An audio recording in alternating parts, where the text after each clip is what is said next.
Buenas, buenas. Hare Krishna.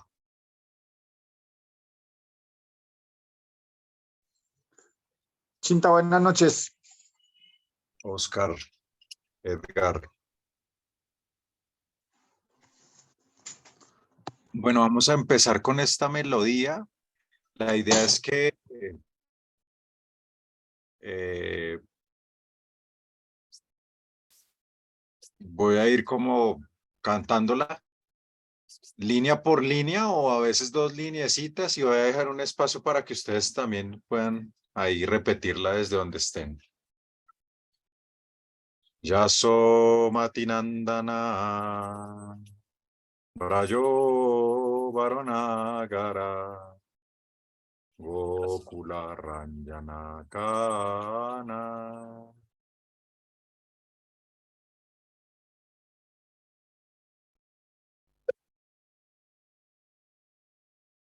Gopi Paranadana Madana Manohara Alijada Mona Vidana Amala Harina Namija Vilasa Vipina Purandara Navina Nagara Vora Bansi Vadana Subasa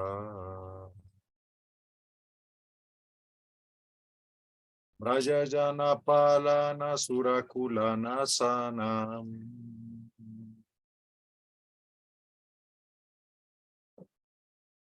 Nanda Godana Rakoala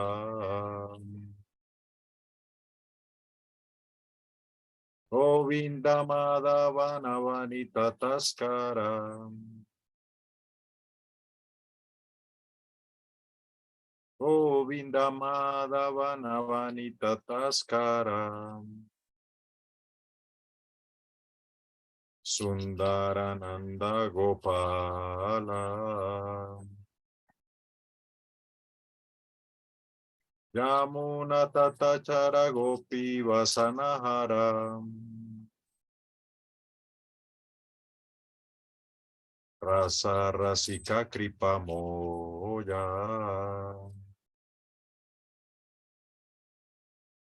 Irada Balava Vrindavana Natavora Bhakti Vinoda Asraja Hare Krishna, Krishna Krishna, Hare Hare, Hare Bol. Hare Rama, Rama Rama, Hare Hare. Hare Krishna, Krishna Krishna, Hare Hare. Hare Rama, Rama Rama, Hare Hare. Hare Krishna, Krishna Krishna, Hare Hare, Hare Rama, Rama, Rama, Hare Hare.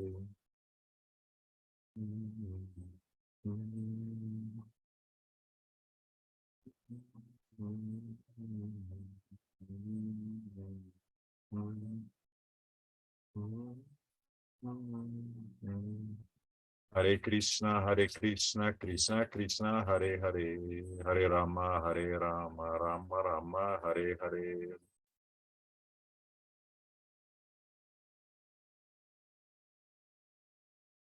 Gaura Premanandi. Bueno, manos al centro del pecho. Espalda erguida, hombros relajados. Om Namo Bhagavate Vasudevaya. Om Namo Bhagavate Vasudevaya. Om Namo Bhagavate Vasudevaya. Oma Gyanati Mirandasya Gyananjana Salakaya Chakshur Unmilitan Yena Tasmai Sri Gurave Namaha.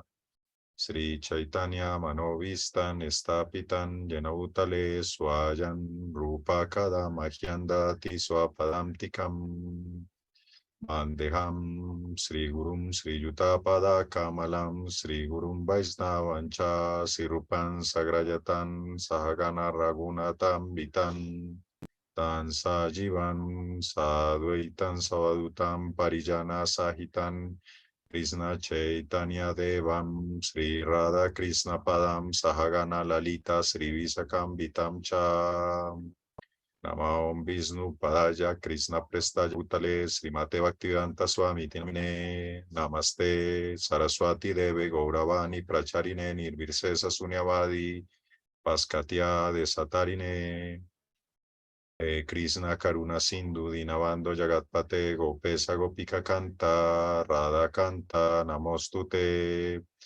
Tapta Kanchana Gourangi Radhe Brindavanesvari Brisavanu Suti Devi Pranamami Hari Priye Panchakalpataru Vyacha Kripa Sindhu Vyaivacha Patitanam Pavanevyo Vaisnavevyo Namo Namaha Yayo Sri Krishna Chaitanya Prabhu Nityananda Sri Advaita Gadadhar Sri Vasadi Gaura Bhakta Vrinda Hare Krishna Krishna Krishna Hare Hare Hare Rama Rama Rama Hare Hare Brinda Jai Tulasi Devi Jai Kesavasa Chak Krishna Bhakti Pradevi Satyavati Namo Namaha Mukan Karoti Vachalam Pangulangaya Tegrilla Kripatanaham Bande Sri Guru Taranam. Por la misericordia de Krishna y el maestro espiritual, un cojo puede cruzar montañas, un ciego ver las estrellas del cielo y un mudo recitar elocuente poesía. Srimad Bhagavad Gita aquí, Jai, Guru Parampara aquí, Jai, Gaura, Premanandi, Haribol. Bueno, a ver.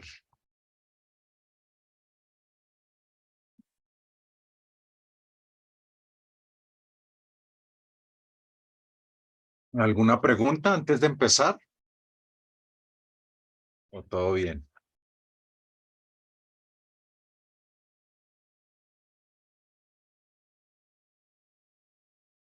Entonces, bueno, hace 8 días leímos el capítulo 4, o lo que faltaba el capítulo 4, Jnana Yoga, el yoga del conocimiento, el conocimiento trascendental, lo titula así la Prabhupada.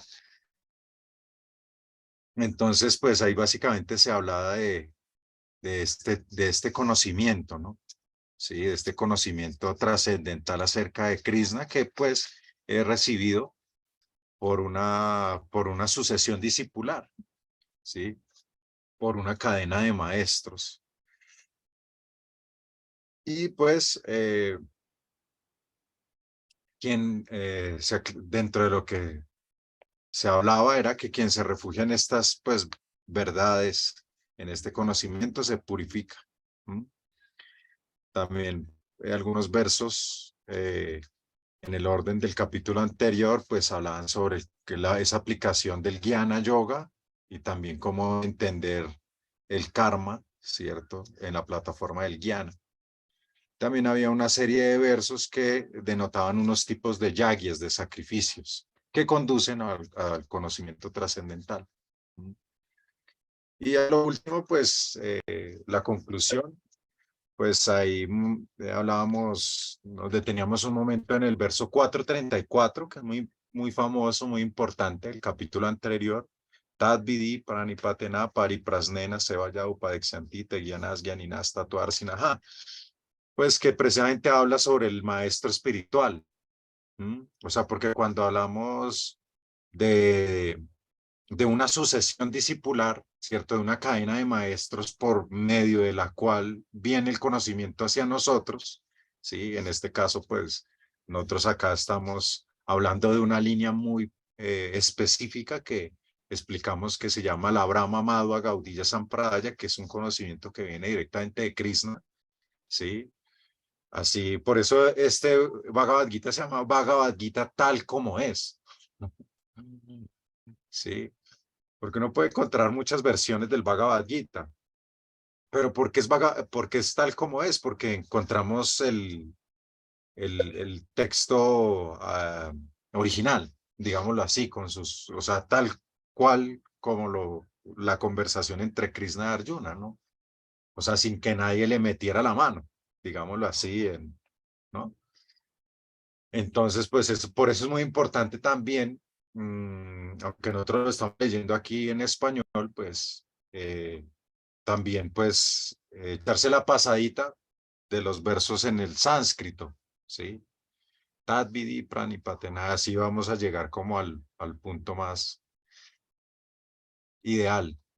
Porque pues aunque el sánscrito no lo entendemos igual, pues tampoco no es el objetivo que nos volvamos sánscritólogos o algo así, pero sí como que sepamos un poquito algunas palabritas, ¿no? Unos párvulos, ¿no? Entonces este verso hablaba, cuando nosotros hablamos de una línea, de un linaje, pues estamos hablando de una cadena de maestros, ¿cierto? Y de cierta manera, pues, si nosotros queremos recibir un conocimiento trascendental, pues debemos pegarnos a esa fuente, ¿cierto? Y eso se hace a través de la transmisión de ese conocimiento es de maestro a discípulo, ¿sí? ¿Mm? Entonces, por eso en este verso, Krishna dice, tan solo trata de aprender la verdad acercándote a un maestro espiritual, ¿sí? Tadvidi pranipatena. Y entonces, y ahí, algo muy interesante, incluso Pablo Maja estaba hablando hace poco de eso, ¿no? Por ahí vi un envío, que, claro, a veces uno se preocupa mucho como porque, bueno, ¿quién es el maestro? ¿Cómo debe ser el maestro? ¿Qué cualificaciones debe ser el maestro? Pero, pero más bien uno debería preocuparse qué cualidades yo debo desarrollar como discípulo, porque un maestro no existe sin un discípulo, ¿no? Entonces, el maestro no va a aparecer si uno no está preparado, ¿cierto? Si uno no está cualificado. Y este es un verso, el que leíamos la vez pasada, que habla precisamente de esas calidades o esas cualificaciones que uno debe desarrollar como discípulo. Entonces ahí dice, Tadvidi Pranipatena, Pranipat, Pariprasnena, Sevaya. Esas son las tres. Pranipat, Pariprasnena, Sevaya. ¿Sí? Pranipat debe haber como una actitud, ¿cierto? Como de aprender. Eso es Pranipat. Y es muy lógico, ¿no? Porque debo tener como esa disposición de que yo quiero aprender, ¿cierto? Yo quiero aprender. Esa es una cualificación de que uno debe desarrollar como discípulo. Como no, yo necesito aprender, ¿cierto? Vos me vas a enseñar, ¿no? Como el maestro espiritual me va a enseñar, ¿cierto? Entonces es pranipat. Y pariprasnena quiere decir que también uno debe haber una interacción. Pariprasnena, esa es la segunda cualificación, debe haber una interacción. O sea que no simplemente debe ser como una fe ciega, digámoslo así.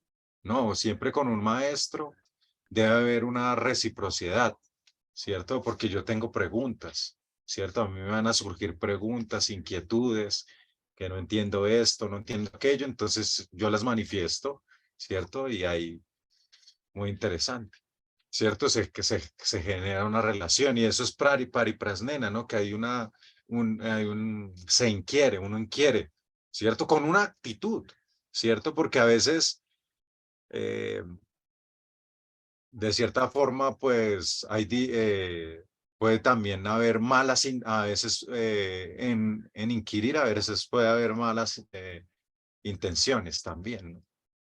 Entonces, como, uy, yo voy a corcharlo, puede ser eso, ¿no?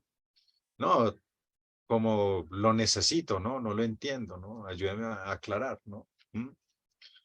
Entonces eso es pariprasnena. Y seva ya que también debe haber una disposición de servicio. Seva significa servicio. Entonces eso también es importante. Dice que es lo más importante, que debe haber como esa disposición de servir. Más que, claro, digamos, nosotros podemos ahorita encontrar muchas cosas sobre yoga, digámoslo así, y tal vez nosotros nos servimos, en principio nos servimos del yoga. El yoga nos sirve y pues está bien en un principio, pero no, uno no se debe quedar así, ¿no? O sea, el yoga mismo te va a llevar a un punto en que tú también debes servir al yoga, ¿cierto? Entonces eso va a entrar ahí también en esta relación con el maestro, ¿cierto? Como tener esa disposición de servir. Entonces, bueno, ahí vamos a seguir. Entonces ahí termina, básicamente esa es como la conclusión. Hablando sobre, pues terminó hablando sobre ese verso, ¿no? Como explicándolo un poquito mejor, ¿no? Como la importancia de tener un maestro espiritual y las cualificaciones de uno como discípulo. Entonces vamos a leer el capítulo 5 hoy, que en sánscrito se llama Karma Sannyasa Yoga. En sánscrito. Recordemos que cada capítulo del Bhagavad Gita es un yoga. Entonces este se llama Karma Sannyas. Y el Sannyas, ¿cierto? Cuando nosotros hablamos de Sannyas, no sé si recuerdan qué se les hace, o si cuando yo digo Sannyas se entiende que es Sannyas, o quiénes son los Sannyasis, o qué es el Sannyas. No sé si alguien Como de puede renuncia, ¿no? renuncia, ¿cierto? Es a escribirlo aquí en el chat. Sanias. Sanias o sanyasis. Sí, eso tiene que ver con la renuncia. ¿Sí? Entonces, precisamente este es el yoga de la renuncia a la acción. El yoga de la renuncia a la acción. O sea, venimos de un capítulo 2 que pues habían muchos temas ahí explicados. Arjuna no entendió, dijo que se los explicara más suave. Entonces, capítulo 3, Karma Yoga. Capítulo 4, Jnana Yoga. Y aquí es Karma Sannyasa Yoga. O sea, va a hablar, ¿cierto? Específicamente del yoga de la renuncia a la acción. ¿Sí? Asociado con el Buddhi. ¿Sí? Aquí vamos a...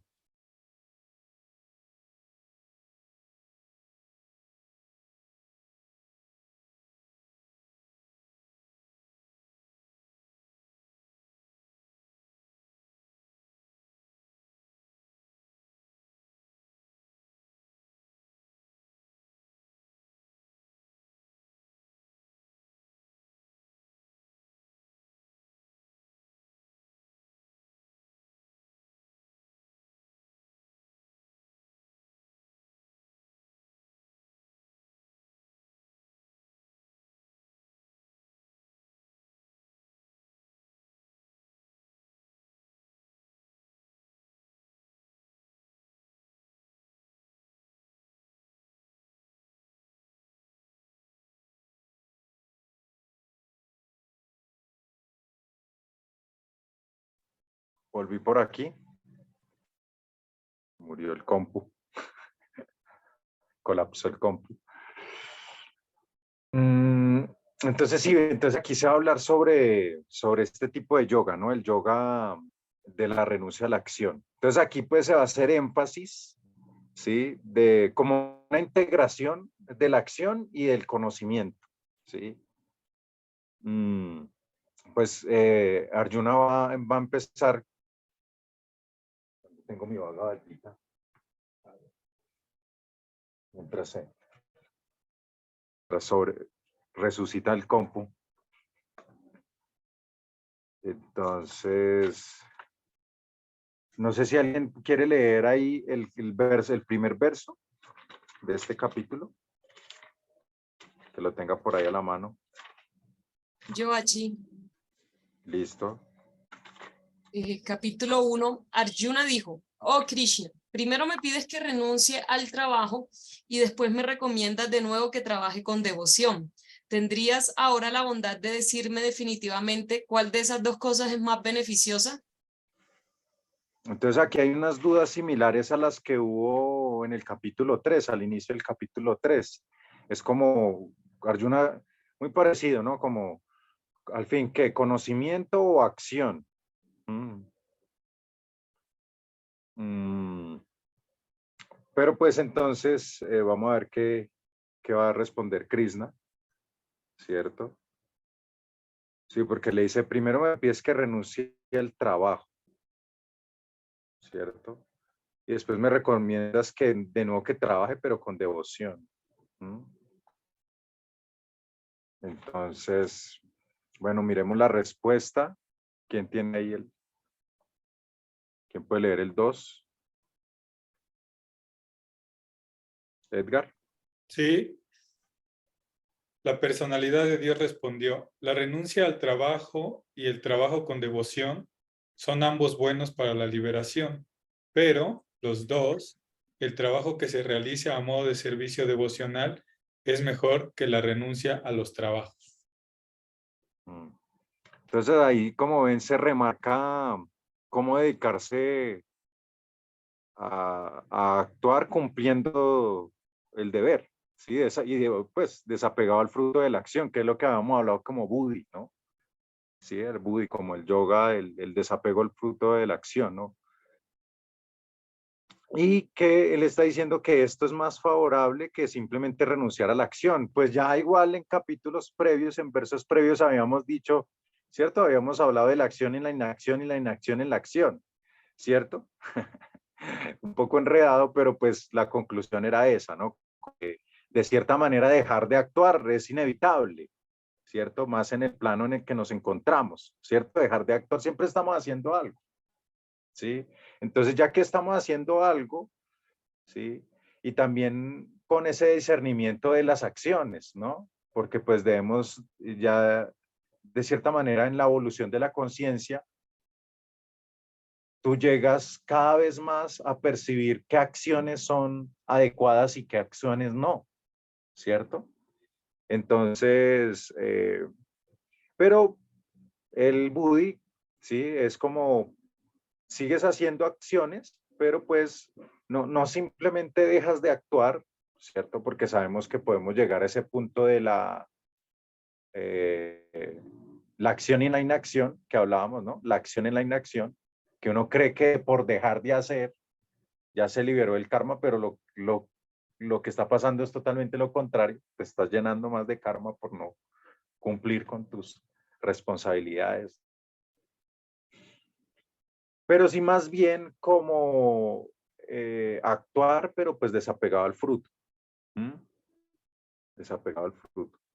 Y eso es lo que está ahí como, de cierta manera, aclarando el señor Krishna. ¿Sí? Porque dice, pero de los dos, el trabajo que se realiza a modo de servicio devocional es mejor que la renuncia a los trabajos. Él lo está aclarando ahí. ¿Sí? Porque, Profe, pues, de cierta manera, nosotros hablamos, ahorita estamos en este capítulo que se llama Sannyas, ¿cierto? Y es muy importante que uno tenga ese concepto. El Sannyas, de cierto, uno de los Varnas es Sannyasi, ¿cierto? ¿Sí recuerdan los Varnas? Que son Brahmachari, estudiante célibe, Grihasta, monje casado, Vanaprasta, que se prepara para la renuncia, y el Sannyas es el renunciante, el Sannyasi. Esos los que de pronto uno ve vestidos de naranja, monjes, ¿cierto? Que se les dice swamis, ¿sí?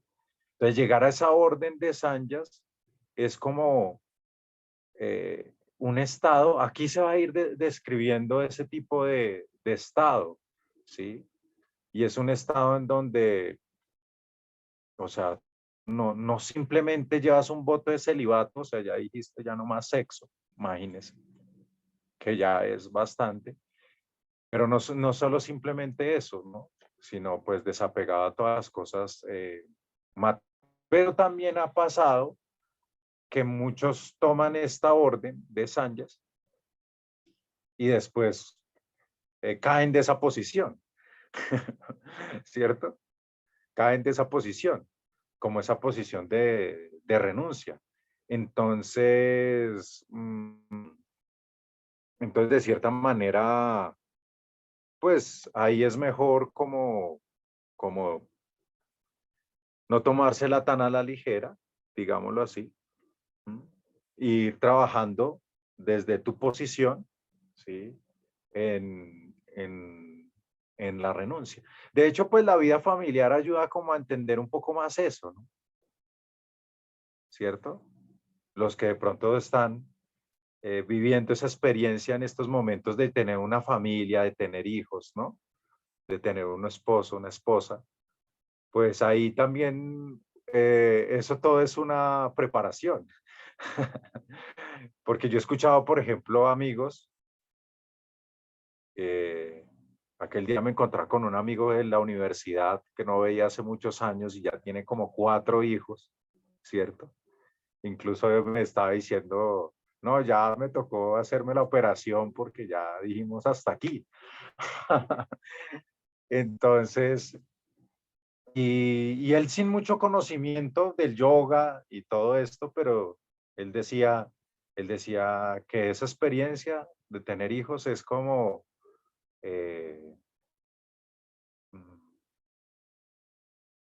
como desapego al amor propio, algo así me decía, ¿no? En el sentido en que ya un padre pues ya está, o una madre, pues ya está pensando es en esas criaturas, ¿cierto? Más que en su, ¿no?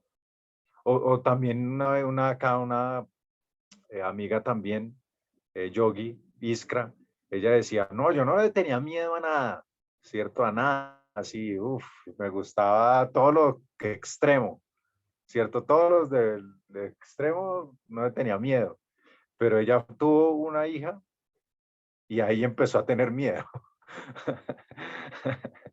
Claro, porque se vuelve como más que su propia, el riesgo de perder o no la vida, ¿cierto? ¿No?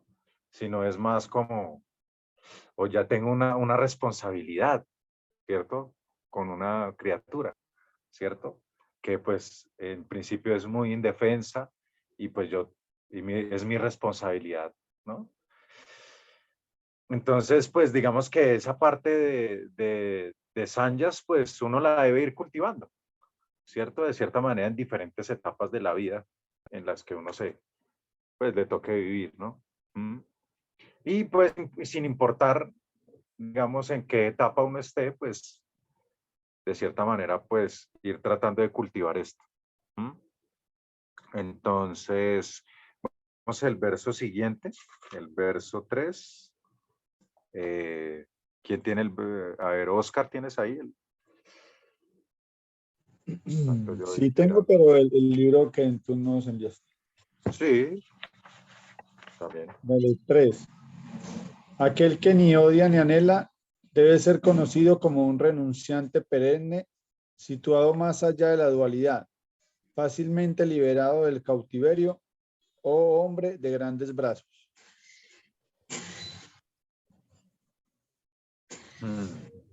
Entonces, sí, ese es como el resultado. Aquí en este verso se está describiendo el resultado de lo que estamos hablando, de esta orden, ¿no? De alguien como un renunciante, un eterno renunciante, ¿no? Y ese es el resultado de practicar el Buddhi Yoga entendido como el desapego al fruto de la acción, ¿sí? Por eso dice, ni odia ni desea los frutos de sus actividades, ¿sí? Está liberado de toda clase de dualidades. Eso en sánscrito es como Paramadvaiti, ¿no? Como sobre las dualidades, ¿sí? Liberadas. Supera fácilmente el cautiverio material y se libera por completo. O Arjuna, el de los poderosos brazos. Es un estado que nosotros lo leemos ahí y puede sonar ahí un poco utópico, pero de cierta manera pues es un estado envidiable, en un sentido uno, o que uno debería anhelar, ¿no? Como no sentirse afectado por nada, ¿sí? Y eso nos va a hablar mucho este capítulo, ¿sí? Entonces, a ver, leamos el verso, no sé, Marian, el 4 y el 5. Vale, H. Un momento acá. Solo los ignorantes hablan del servicio devocional como algo diferente del estudio analítico del mundo material, Sankhya. Aquellos que verdaderamente son eruditos dicen que aquel que se consagra bien a uno de estos senderos obtiene los resultados de ambos.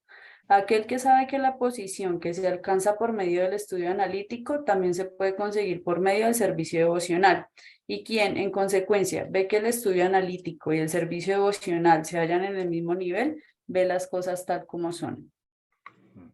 Entonces, bueno, aquí hay que aclarar algo que pues de cierta manera sí la Prabhupada, digamos que en su amor hacia nosotros, porque pues este texto que estamos leyendo lo hizo como, o lo tradujo justo para nosotros, ¿sí? Entonces, él a veces se refería, digamos, o sea, siempre como que quería mandarnos de una al Bhakti Yoga. ¿Mm? Entonces, aquí pues de hecho traduce, en el sánscrito, si uno mira el sánscrito en el verso 4 dice Sankhya Yogaú, ¿no? Y Sankhya pues hace referencia al estudio analítico del mundo material. ¿Mm?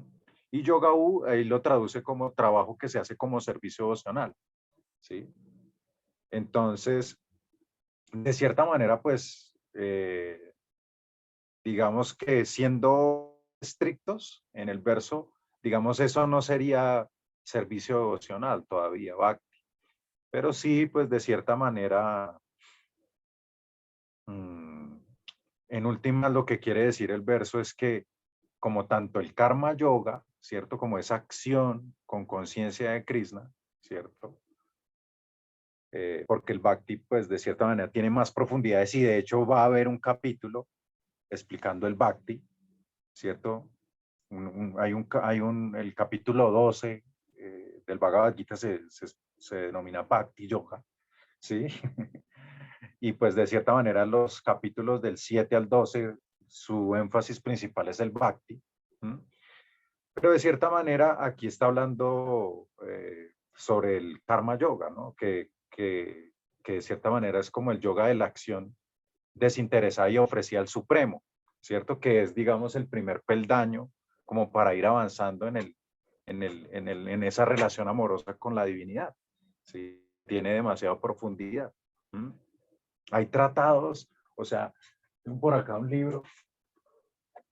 Este es un libro así solo de Bhakti Yoga. Y lo peor es que uno queda loco, o sea, porque uno diría, a veces hay libros que son muy, muy gruesos, pero no sé, uno se encuentra un libros así gruesos, pero personas que los digieren muy rápido, ¿cierto? Se los comen rapidito, una novela, no sé, porque también tienen como basura también. Pero en cambio aquí una frase, ya una frase, de aquí lo deja uno loco. Por ejemplo, esta que les he dicho acá, esta es de acá, si el infinito pudiese ser comprendido por el finito, dejaría de ser infinito. Y si el infinito no pudiese mostrarse el finito, dejaría de ser también infinito. Es una frase de este libro. Y con eso ya uno queda, tiene bastante, vale, bastante tela por cortar, ¿sí? Se llama La ciencia confidencial del Bhakti Yoga. Es una compilación de 12 libros, ¿sí? Pero en últimas, lo que nos está diciendo este verso 4 dice, aquellos que verdaderamente son eruditos dicen que aquel que se consagra bien a uno de estos dos senderos obtiene los resultados de ambos, ¿sí?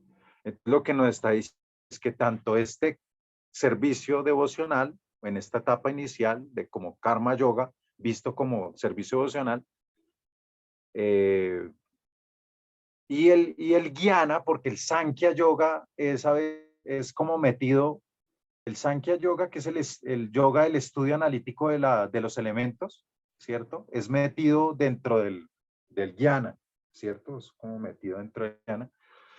Entonces, digamos que estos dos senderos se dirigen a la misma meta, ¿sí? Entonces, básicamente lo que hice ahí, ¿no? Como integrar esas prácticas. O sea, básicamente, ¿por qué viene ese punto? Porque Arjuna está preguntando otra vez, pero esto o esto. Entonces, Krishna le está aclarando, no. O sea, esos dos senderos bien practicados van a llevar a lo mismo, van a llevar a la misma meta, ¿sí? O sea, superficialmente el Sankhya, ¿sí? Nos debe llevar al desapego de la materia, ¿sí? El estudio analítico de los elementos nos debe ayudarnos a desapegarnos de la materia, ¿sí? Porque de cierta manera también hay unas líneas dentro del Sankhya, ¿cierto? Hay algunos practicantes dentro del Sankhya que pues se quedan ahí, ¿cierto? Se quedan simplemente en el estudio de los elementos.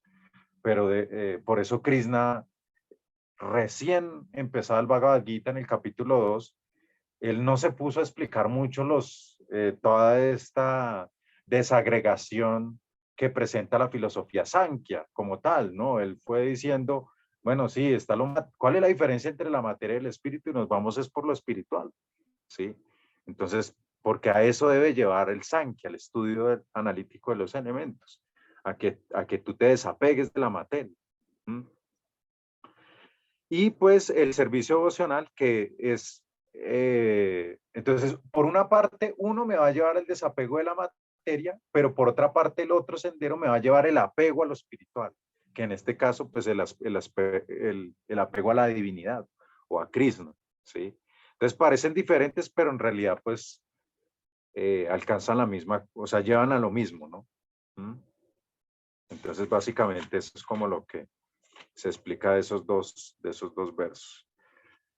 Vamos aquí entonces Johan, ¿tienes ahí el libro? Sí, el 6. Lee el 6, por favor. El 6. La mera renuncia a todas las actividades sin dedicarse al servicio devocional del Señor no puede hacer que uno se sienta feliz, pero una persona sensata que esté dedicada al servicio devocional puede llegar al Supremo sin demora.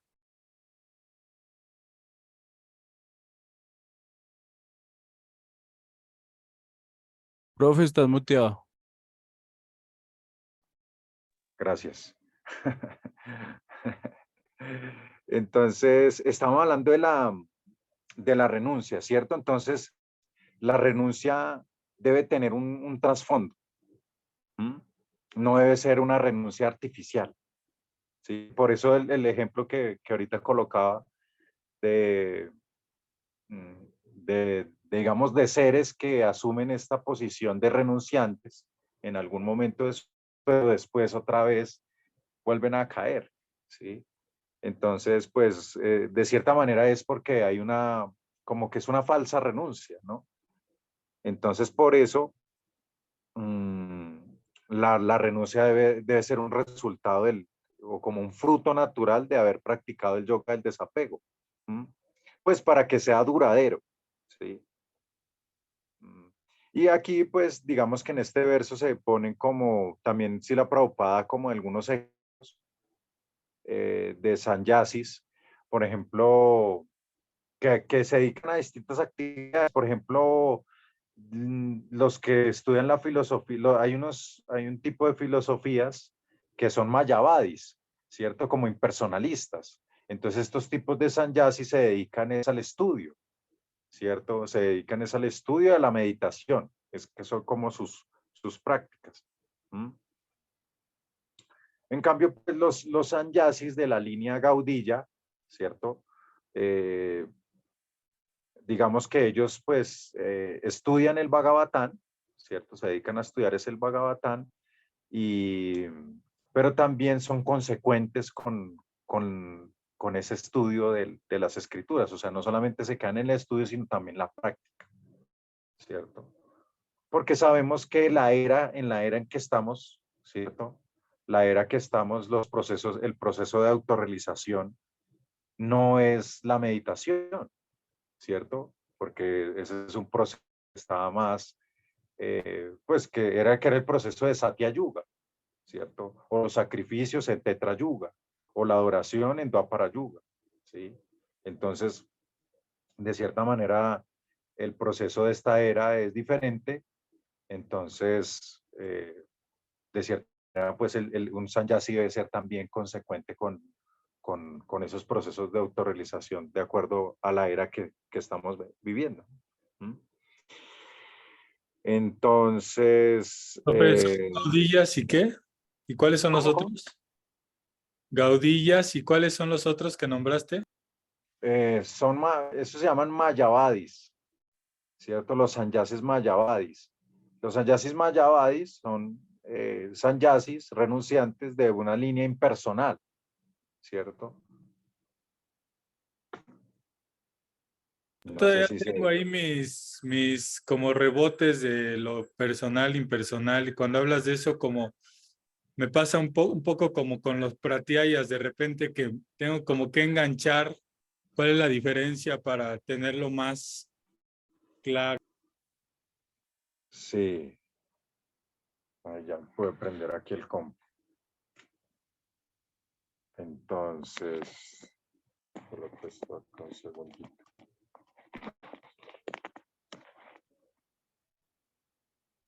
Ya. Sí, bueno, no sé si alguien quiera hablar o responder un poquito la pregunta de Edgar,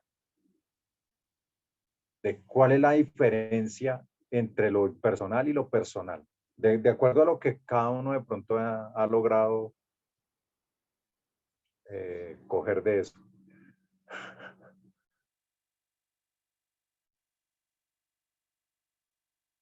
Anímense. No sé, Achi. Creo que una vez te escuché decir que, por ejemplo, Buda era como impersonalista. O sea, de pronto tienen como una fe, pero no a un solo ser o se rigen por otra cosa diferente, no sé, algo así entiendo yo. ¿Quién más? ¿Quién más puede decir algo con respecto a eso? ¿Qué es impersonalismo y qué es personalismo? Pues impersonal yo lo relaciono como cuando se le hace referencia como a Brahman, ¿no? Como esa energía. Y los personalistas ya tienen como una personalidad. Por ejemplo, Krishna de los Vaisnavas, ¿no? Ajá, Ese es o lo que yo comprendo. súper. ¿Quién más?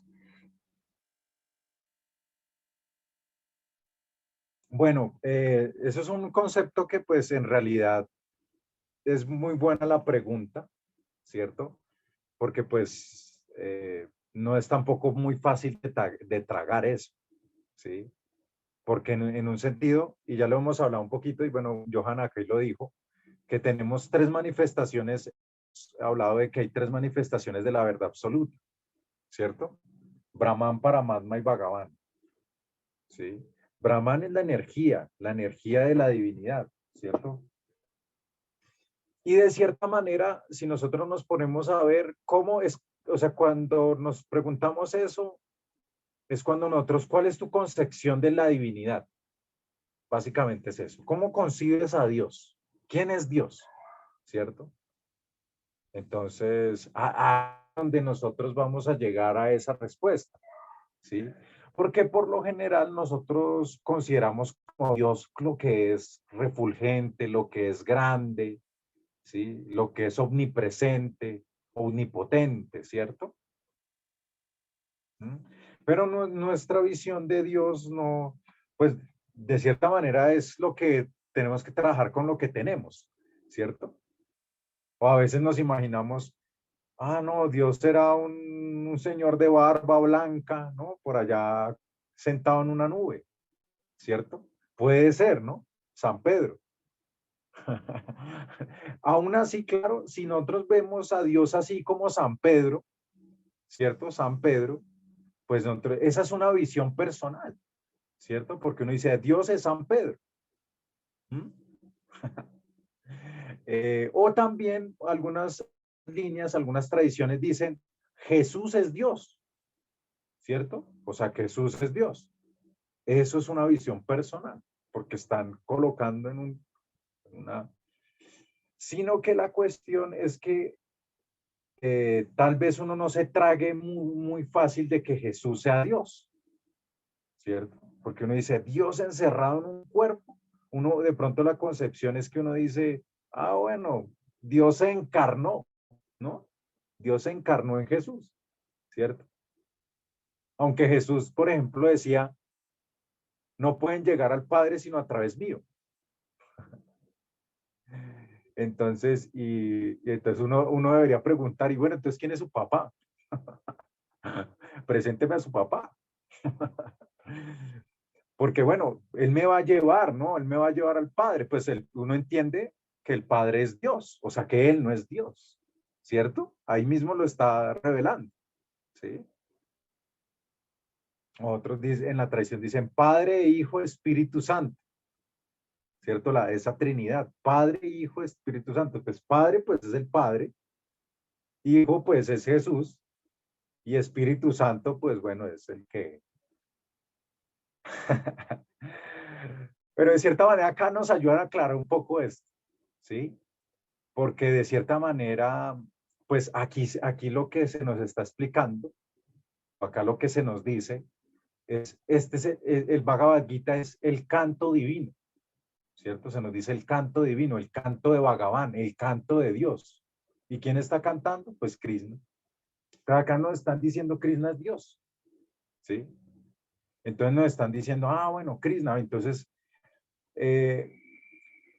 cuando ya hablamos de Dios como una persona, pero no cualquier persona, por eso viene el concepto Krishnastu Bhagavan Swayan, que es la suprema persona o la persona suprema.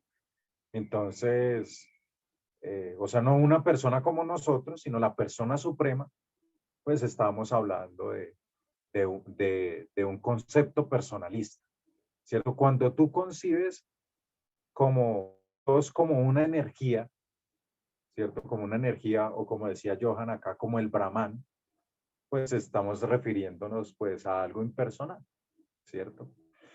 Entonces, de cierta manera, yo creo que es fácil llegar al punto ahorita en donde nosotros decimos, ah, bueno, la divinidad puede ser energía, ¿cierto? La divinidad también puede tener una forma personal, y también la divinidad puede manifestarse o está en el corazón de cada uno, como el Espíritu Santo, como el concepto del Espíritu Santo, ¿cierto? Entonces Dios está en el corazón de cada entidad viviente, ese es el concepto del Espíritu Santo. Y ese concepto es digamos que idéntico a Paramatma, el aspecto de Dios ubicado en el corazón de cada entidad viviente, ¿cierto?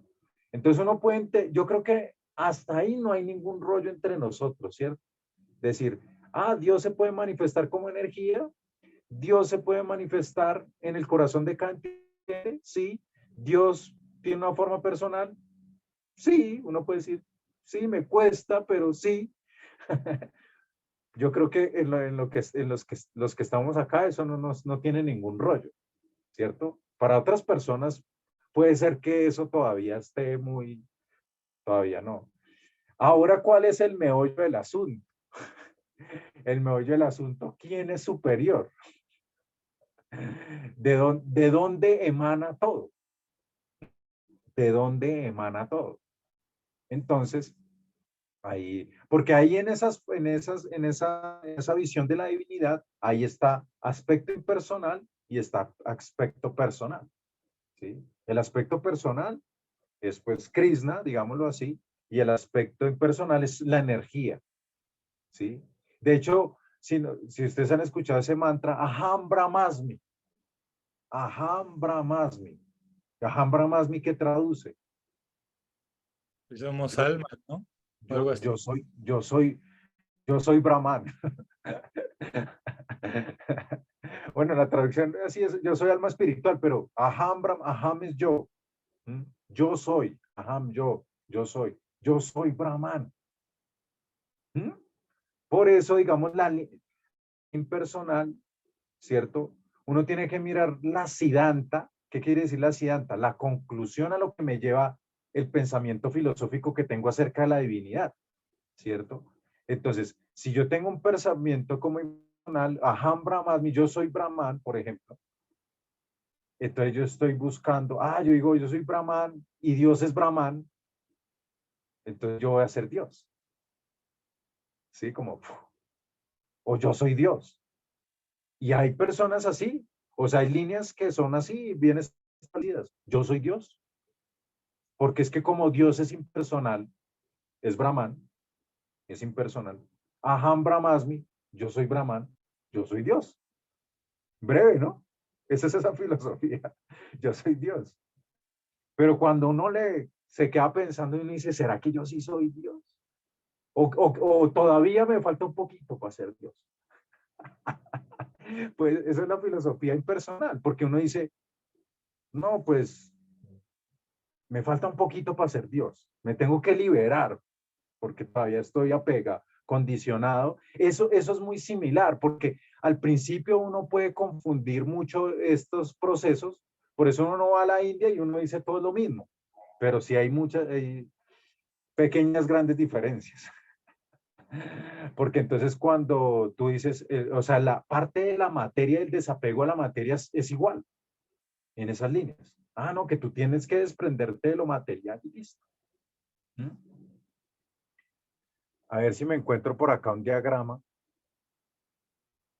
Ahorita me encuentro como en esos memes. Yo no sé si ustedes estén preparados para esto. Para escuchar esta conversación. A ver, un segundo acá. Busco algo, un diagrama y trato de mostrarlo. Entonces, profe, sobre estas cosas que decías como Brahman y los otros dos que nombraste, que a ver si los puedes repetir, entonces ahí entra esta Brahman. concepción de lo que dices, ¿no? Como energía o ya algo como más físico, ¿se puede decir? ¿Me repites otra vez? Perdón. Que si dentro de estas tres nombres que dijiste, ¿no? Como el Brahman, Brahman, Paramatma y Bhagavan. ajá, Bhagavan. Entonces, sobre eso está la diferencia de lo que estás ahorita explicando. Claro, claro. Sí, sí, sí. Y de hecho, en el sentido, miren este diagrama, ustedes lo están viendo ahí. Entonces, la diferencia, o sea, casi que si nuestra concepción tira hacia algún lado en particular de estos tres, de aquí para abajo, como que es lo mismo. ¿Sí me explico? Porque esta línea, mira, por ejemplo, acá se dice, este es un océano, esta línea que estoy marcando. ¿Sí? De aquí para abajo, tener esa concepción como que es lo mismo. Porque estamos hablando del universo material. Todo esto es el universo material. ¿Sí? Todo esto es el universo material. ¿Sí? De hecho, el universo material dividido en tres, ¿no? Planetas superiores, inferiores. Aquí está el planeta Tierra, que es de los planetas intermedios. ¿Sí? Y bueno, hay muchos universos, ¿no? Como este hay un universo, hay varios universos, ¿cierto? Galaxias, todo eso. Digamos que esa concepción de la divinidad nos, como que de Brahman, Paramatma y Bhagavan, como que esas filosofías no tienen mucho rollo, ¿sí? Pero donde vienen a tener las diferencias es por aquí, porque es que aquí nos encontramos el Brahmayot impersonal. O sea, ahí, o sea, cuando mi concepción es el Brahman, llego hasta ahí, al Brahmayot, y listo, ahí se acabó. Me fundí, ¿sí? Por eso ahí dice Brahmananda, ¿no? Como que me fundí ahí con el Supremo, Aham Brahmasmi, soy Brahman, ahí llegué, me liberé del acondicionamiento material y llegué hasta ahí. Me fundí con Dios, listo, ya, chao. Pero resulta que aquí lo que nos dice la concepción védica es que dice que eso no es lo único. Ese es como el cero. El Brahman es como el cero. ¿Sí? Porque por acá ya vienen otros planetas espirituales, ¿cierto? Los planetas espirituales, ¿sí? Que ya es como la parte positiva. Digamos que nosotros estamos en el negativo, por decir alguno de negativo. Y el Brahman es llegar al cero. Pero pues, bueno, entonces aquí vienen los planetas espirituales y aquí, por ejemplo, en este óvalo y este otro es lo que sería la realización Paramatma, ¿cierto? Cuando tú realizas Paramatma, de que Dios, porque es que fíjate que en esta visión del Brahma Yoti, tú eres Dios. ¿Mm? Yo soy Brahman, soy energía, y entonces soy Dios y listo. ¿Sí? Pero en la visión de ya cuando tengo la visión de que hay un aspecto divino, ¿cierto? En el corazón de cada uno, que lo hay, ¿cierto? El Espíritu Santo, Paramatma. Entonces, pues ya llego a los planetas espirituales, ¿sí? Pero hay otra visión más elevado que incluso eso, ¿sí? Porque aquí es, de cierta manera, una relación como de temor reverencial, ¿sí? Como, uy, Dios es el supremo, ¿sí? En la cultura védica, en la tradición védica, se nos dice como nosotros queremos llegar a un nivel de profundidad, ¿cierto? O sea, como de un lazo muy íntimo y profundo con la divinidad. Eso se puede llegar con la divinidad, así como tú puedes tener una relación, por ejemplo, es muy diferente la relación que tú tienes con tu jefe o una autoridad, ¿cierto? Es muy diferente a la relación que tú puedes tener con, no sé, con tu pareja o con tus amigos, ¿sí? O sea, si a ti te preguntan, ¿qué es más importante para ti? ¿Tus amigos o tu jefe? ¿Tú y qué dices? Mis amigos. Los amigos son más importantes, ¿sí o no? Que el jefe. Entonces, Vaikunta, que son esta realización a donde llegas con temor con Dios, como Dios es el supremo, ¿cierto? Pues es una relación de temor reverencial, que es también la que nos han vendido y sí existe, ¿cierto? Nos han vendido eso, como Dios, pila, no haga eso porque usted es un pecador y Dios va a castigar. ¿Cierto? No haga eso malo, sino se gana sus nalgadas, ¿cierto? Entonces, eso existe, pero hay relaciones más profundas. Imagínense, si nosotros podemos tener dentro de nosotros estas relaciones más profundas, más íntimas, más importantes, ¿por qué no las podemos tener con la divinidad, con el Supremo? ¿Sí? Entonces, por eso, la cultura védica nos lleva a tener esas relaciones y podemos tener esas relaciones. ¿Y eso cómo lo podemos tener? Pues simplemente pues de corazón a corazón, de persona a persona, ¿sí? No con la energía, ¿cierto? Porque yo, por ejemplo, la energía no, yo le quiero dar un abrazo a la energía y no puedo, se me escapa, no se deja abrazar, la energía no se deja abrazar. Entonces eso, Este es pero bueno, un poco similar al árbol baniano, creo que se llama, o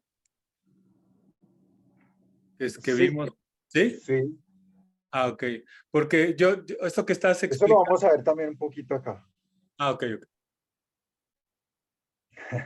¿Qué dice Chela? Chela in Dark. Ay, es que tengo una pregunta que me surge. ¿Ahí me escuchas? Sí. Sí, ¿Sí? O sea, si mi concepción es impersonal y yo creo en el Brahmayoti y que me voy a fundir algún día con Dios, o sea, ¿eso realmente ocurre? ¿Eso realmente va a ocurrir si yo creo eso? pues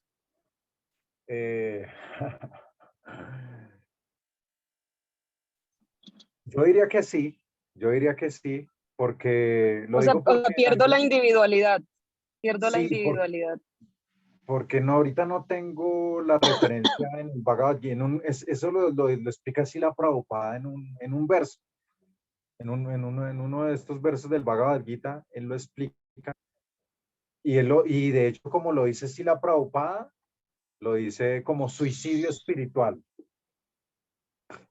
Lo dice como suicidio espiritual, lo pone así como si la Prabhupada, cuando tú llegas y te fundes en el Brahman. Entonces, hace entender de que sí es posible, ¿cierto? De que sí es De que- posible que tú llegues al Brahman y te fundas en el Brahman, y hay líneas que buscan eso, ¿cierto? Entonces, si tú lo buscas, lo encuentras, seguramente. Y entonces ahí, ¿cómo aplicaría el verso del que nunca ha existido un tiempo en el que yo no existiera, ni tú, ni todos estos reyes, ni en el futuro ninguno de nosotros dejará de existir? Sí, porque sabemos que, pues, de cierta manera, es y no es, ¿no? Ese concepto lo Ok, tenemos. sí. Ok, Por ya, eso, digamos, achintya es la salvación. entendí. El Ajá, concepto sí. achintya es la salvación, es y no es. Ujú. ¿Sí? Y hay algunas cosas que el concepto achintya, que el alma es Ujú. achintya, de hecho una característica de Krishna es achintya, es inconcebible, pero también del alma, ¿cierto? Entonces, metiéndonos por ahí, podemos llegar a eso. Armonizamos, Sí, ya lo entendí. armonizamos. Gracias, Hachi. Y nos hemos encontrado muchas veces de esto, de que hay algunas cosas de que son y no son a la vez, ¿cierto? Y por eso ahí es donde uno queda. Pero pues no es de que no haya un razonamiento, sino que se necesita un razonamiento transpersonal, digámoslo así, para lograr como entenderlo. No necesita otros recursos más que la razón ordinaria. ¿Mm? Pero sí, yo creo que sí, según eso que decía Srila Prabhupada, creo que sí, eso es posible. ¿Mm? Pero pues nosotros acá no nos llevan para allá, no nos llevan para allá. ¿Sí? Ujú. Listo. Pero sí está bueno como esta charlita que nos deja ver un poco más. O sea, fíjate que era como algo que tenía ahí como en deuda de preguntar porque me hacía mucho ruido no saberlo o no encontrar la diferencia. Y mira hasta dónde me ha llevado.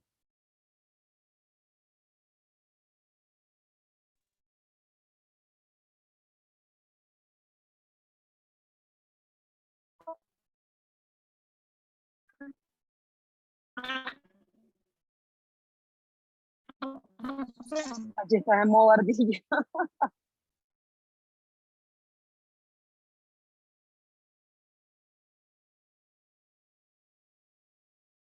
Estás silenciado, profe, si estás hablando.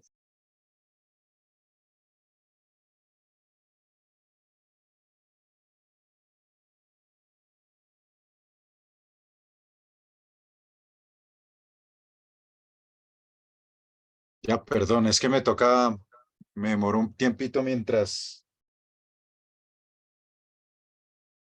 cambio el modo ardilla. Listo, no, gracias ahí por la pregunta. Y es importante, Edgar, eso, como no quedarse ahí, porque pues yo no sé si para todos más o menos quedó claro. Igual esto siempre es como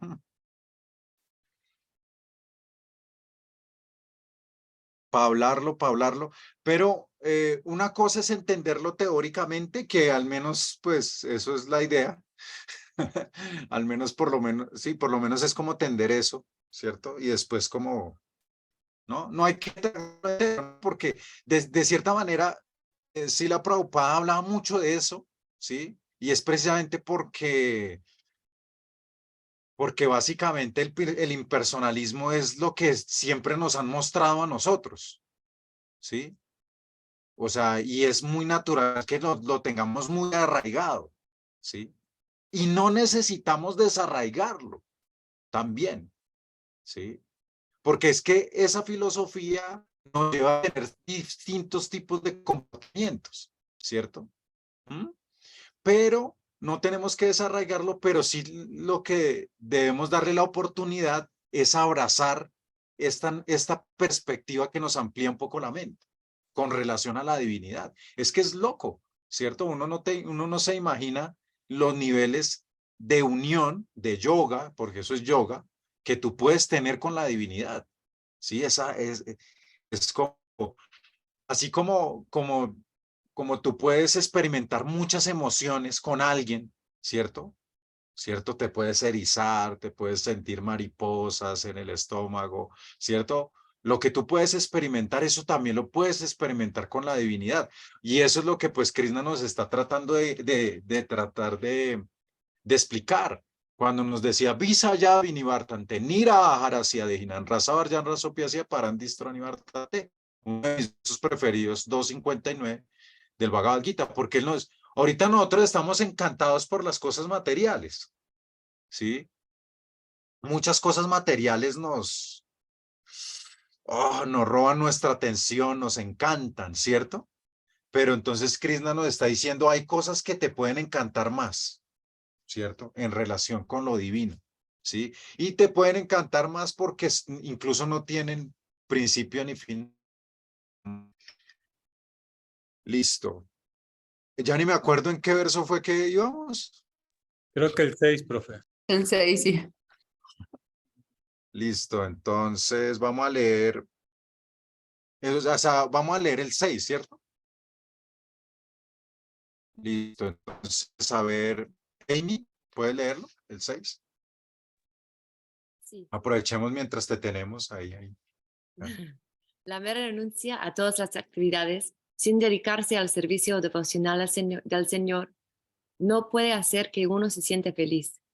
Pero una persona sensata que esté dedicada al servicio devocional puede llegar al Supremo sin demora. Ah, sí, ese ya lo habíamos leído, sí, que no desear una renuncia artificial. El 7, Emi, también. Léelo. Ese ya lo habíamos leído. Ya me acordé. Aquel que trabaja con devoción, que es un alma pura y que controla la mente y los sentidos, es querido por todos, y todos son queridos por él. Aunque esa persona siempre trabaja, jamás se enreda. Esto es lo que nosotros queremos, gracias. Jamás enredarnos, ¿sí? Porque nosotros por eso dentro de la jerga de los devotos de Krishna se utiliza mucho esto, ¿no? Como, no se enrolle Mataji, no se enrolle Prabhu.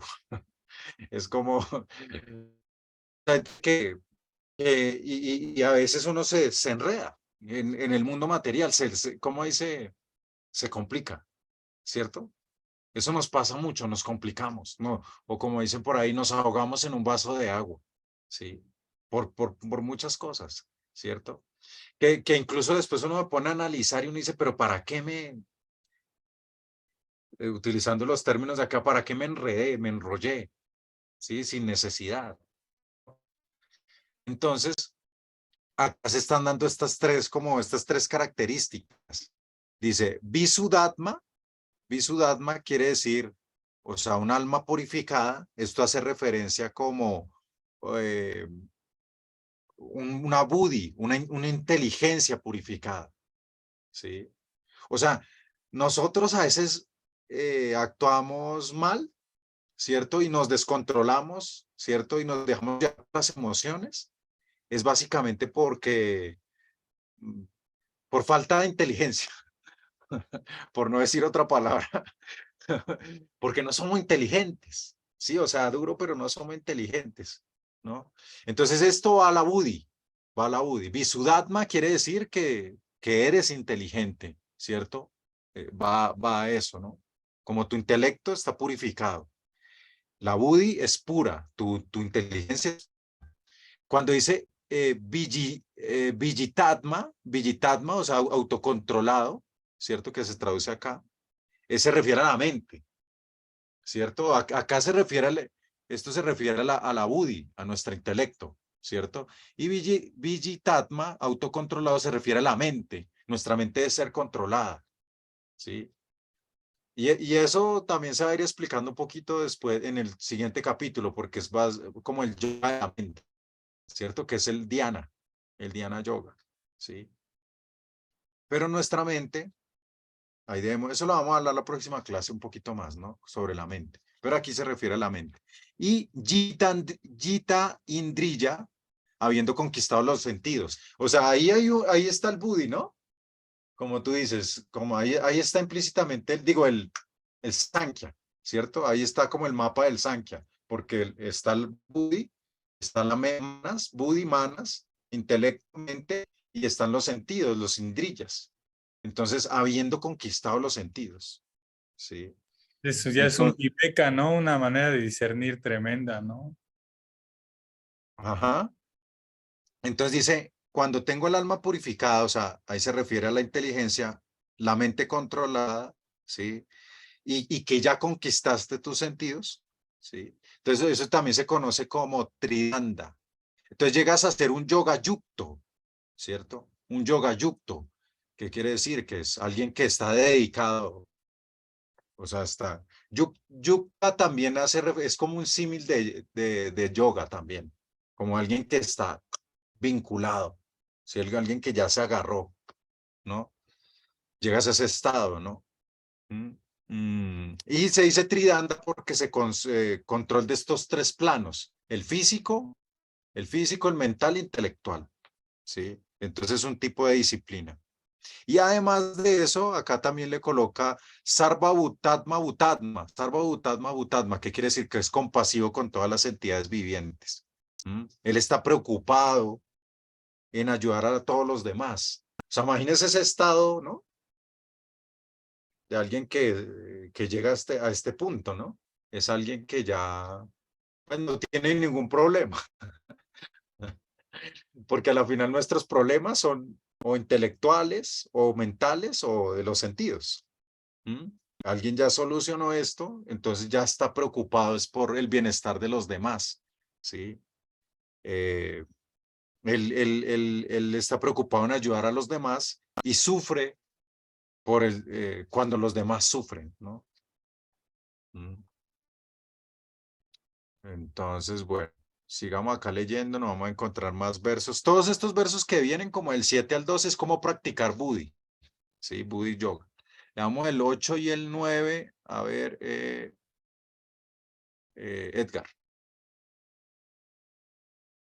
Una persona con conciencia divina, aunque se dedique a ver, oír, tocar, oler, comer, desplazarse, dormir y respirar, siempre sabe para sí que de hecho no hace nada en absoluto, pues mientras habla, evacúa, recibe y abre o cierra los ojos, siempre sabe que solo los sentidos materiales están ocupados con sus objetos y que ella está apartada de ellos.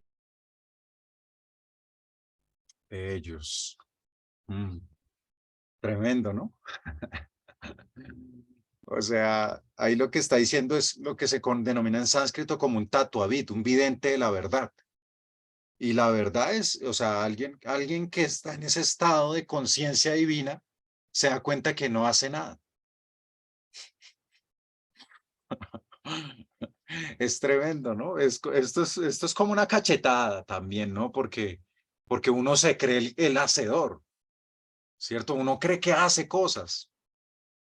No, en realidad todo lo que pasa es producto de unos hilos que se están moviendo, ¿no? Que son las gunas, las modalidades de la naturaleza material, que bueno, ahí Chela nos había mostrado la clase, creo que una de las clases.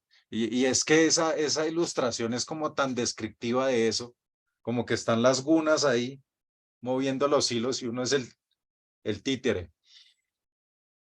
Es dura la realidad. Pero entre más rápido uno se desayune de esto, mejor va a poder moverse de cierta manera, ¿no? Porque nos vamos a mover en otros aspectos espirituales, no materiales, porque aquí lo que está describiendo es un practicante de Buddhi Yoga, alguien que está desapegado del fruto de la acción, es un genuino vidente de la verdad, él se da cuenta que el alma está aparte y no se identifica con la materia. Vamos al siguiente, Johan. El 10. Aquel que ejecuta su deber sin apego, entregándole los resultados al Señor Supremo, no lo afecta la acción pecaminosa, tal como a la hoja del loto no la toca el agua.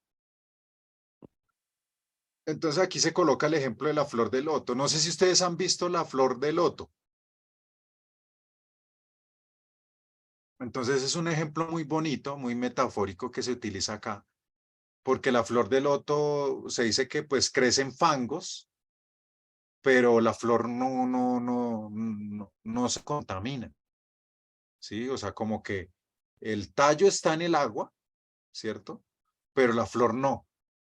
La flor no. Entonces, por eso a veces se coloca este ejemplo, ¿sí? Y eso también tiene su sentido en el mudra, ¿no? Que nosotros hacemos padmasana, ¿cierto? Cuando nosotros hacemos padmasana, por eso padmasana es, digamos que la postura por excelencia para meditar, ¿sí? Porque es un mudra que tú estás haciendo y como reflejando eso, de que aunque tú estás aquí en el mundo material, internamente no estás, ¿sí? Entonces, es como, entonces asimismo el practicante de Budi, ¿sí? Está en el mundo,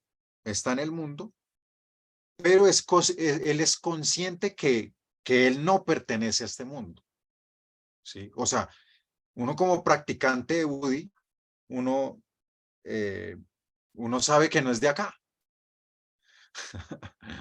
Entonces, en ese sentido, cuando le dicen, que existen los extraterrestres, y uno no se sorprende, porque uno mismo dice, sí, yo soy un extraterrestre. Sí, porque yo no soy de acá, ¿sí? O sea, un practicante de Budi no se amaña aquí, ¿cierto? Como dice, uy, la tierra es muy bacana, ¿cierto? Uno puede decir la tierra y sobre todo yo digo, uff, los nevados, ¿no? Tantas cosas bonitas que hay aquí, pero en realidad uno no es de aquí. ¿Mm? Entonces estoy, pero no estoy. ¿Sí? Estoy, pero no estoy. Eso es como la...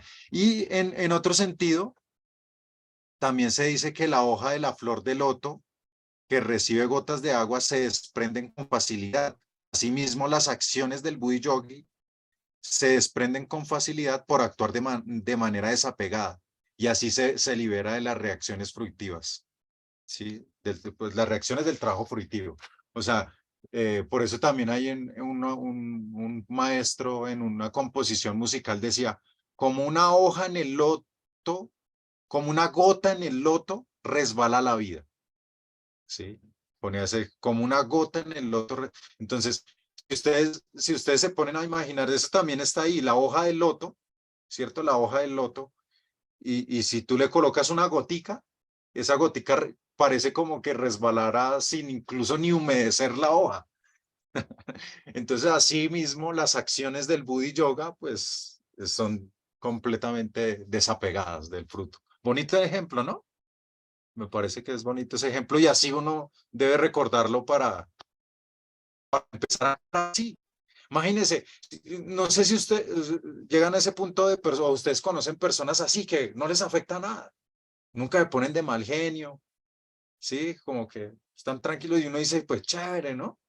Chévere uno ser así, como que a veces también uno muy emocional, ¿no? ¿Mm? Bueno, sigamos acá, el 11, Oscar. 11.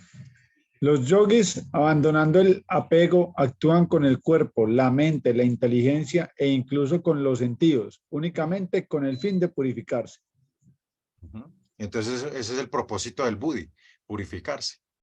Y así enfoca sus acciones a ese objetivo. Y al purificarse, pues él pierde el ego falso, que lo hacía identificarse con el cuerpo material y más bien se identifica con su relación divina, ¿no? Percibiendo todo esto como una unidad con la divinidad o con el supremo. Y al mismo tiempo, pues permanece separado, ¿no? Esa es como la que se denomina la realización Brahman, en realidad. Le damos el 12, Amy. El alma firmemente consagrada logra un paz inmaculada, porque me ofrece los resultados de todas las actividades, mientras que una persona que no está unida a lo divino, que codicia los frutos de su labor, se enreda. Digamos que este es un verso como de los 5 versos, como que está sintetizando lo que se viene hablando en los 5 versos anteriores, ¿sí? Como contrastando el practicante de Budi, ¿sí? El Budi Yogi, y al que es apegado, ¿cierto? Un contraste al que se apega y al que no, ¿no? Y uno de esos apegos es creerse el hacedor, el que hace, ¿no? Por eso se enreda. Listo, le damos Mariana el 13. Cuando el ser viviente encarnado controla su naturaleza y renuncia mentalmente a todas las acciones, reside feliz en la ciudad de las 9 puertas, el cuerpo material, sin trabajar ni hacer que se trabaje. Entonces ahí pues está hablando de las 9 puertas, es el cuerpo, los 9 orificios que tiene el cuerpo. Se llama Navaduare en sánscrito, la ciudad de las 9 puertas. Entonces, pues esos orificios o esas puertas son con las que uno interactúa con el mundo, ¿sí? Entonces, pues uno como practicante de yoga debe controlar lo que entra y sale por esas puertas. Para recibir feliz. Ahí dice recibir feliz, para recibir feliz. ¿Sí? Y recibir feliz ahí es sinónimo de recibir sin apegos. Porque los apegos generan tsunamis dentro, ¿no? Muchas alteraciones. Entonces aquí se dice que en este momento Arjuna se pregunta entonces quién actúa, que quién es el que actúa. Pues Krishna responde. Vamos a leer aquí el 14, Johan.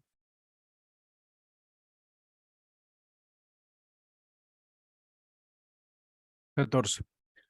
El espíritu encarnado, amo de las ciudades cuerpo, no crea actividades ni induce a la gente a actuar, ni crea los frutos de la acción. Todo esto lo efectúan las modalidades de la naturaleza material. Entonces aquí pues Krishna está respondiendo, ¿no? Que pues en realidad los que actúan son las gunas. Ya habíamos hablado de eso. 15, Edgar. Las gunas son las modalidades de la naturaleza material. El Señor Supremo tampoco asume la responsabilidad de las actividades pecaminosas o piadosas de nadie. Sin embargo, los seres encarnados están confundidos a causa de la ignorancia que cubre su verdadero conocimiento. Entonces este es un verso que pues como para no echarle la culpa a Dios de todo. Esto es... uno le echa la culpa, eso. Pero acá él mismo está diciendo, no, o sea, yo no, o sea, cada uno tiene su libre albedrío. O sea, si nosotros estamos en ignorancia es por nuestro propio...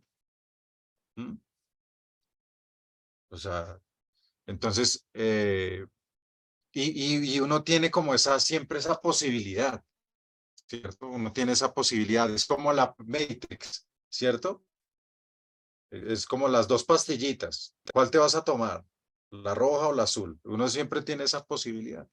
Entonces, pues, de cierta manera uno también uno es responsable de cómo le vaya y de sus acciones.